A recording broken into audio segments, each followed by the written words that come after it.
Алып темір кемелер су бетінде жүзе алады. Ал кішірек, әлде қайда жеңіл заттар батып кетеді.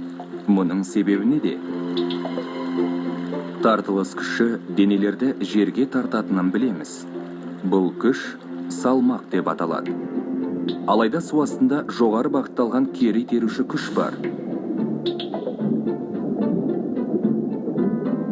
Егер дененің салмағы кері итеруші күштен үлкен болса, дене батады. Егер кері итеруші күш салмақтан жоғары болса, дене су бетіне шығады. Кері итеруші күштің мөлшері дененің әсерінен ығыстырылған судың салмағымен анықталады.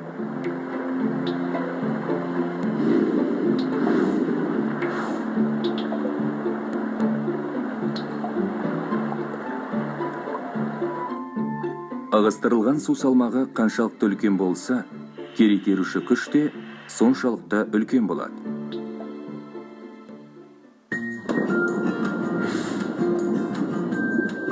Дененің жүзуі немесе батуы дене тығыздығы мен ығыстырылған су тығыздығы арасындағы ара қатынасқа байланысты.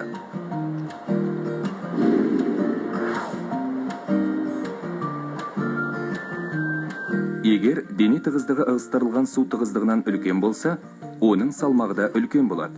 Сәйкесінше ол суға батады. Ал егер тығыздығы азырақ болса, ол жүзеді. Тығыздық өзгерісінің әсерін адамдардың өлі теңіздің тұзды суында емін-еркін жүзуінен байқауға болады. Тұз су тығыздығын арттырады. Сол себепті кері итеруші архимедтік күш те үлкенірек болады.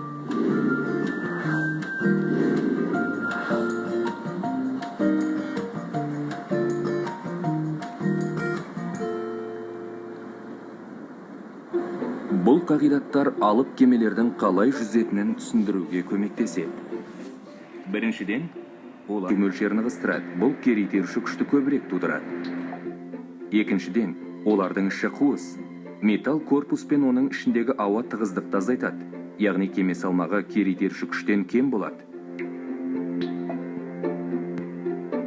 Кемелердің іші қуыс болмаса, олар батып кетер еді.